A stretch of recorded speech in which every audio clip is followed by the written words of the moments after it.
با یک کلیک و کمتر از 5 ثانیه شما میتونین که زندگی اطفال که روی جاده ها با مشقت کار میکنن تغییر بدین و زندگی یتیم ها تغییر بیفته.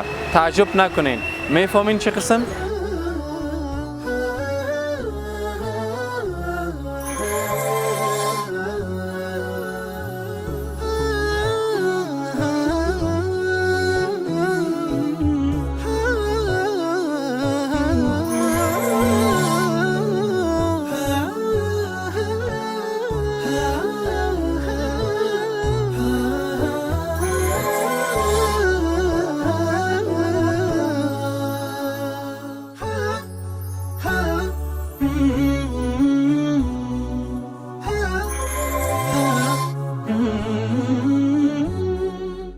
دوستانم معزز، شما فقط در 5 ثانیه داخل وبسایت قمر شوید و در بخش یتیما شما یتیمایی را که راجستر شدن اسپانسر کنید و با مثابه دست بلاکیف الله شوید که بر سر اینا دست شفقت و رحمت میکشین. فراموش نکنید پیامبر اکرم صلی الله علیه و سلم قوانی میکنند که کفالت کننده یتیم در روز آخرت بر پشتای مبارکشان اشاره میکنه به این اندازه و ما در بهشت نزدیک خواهد بود.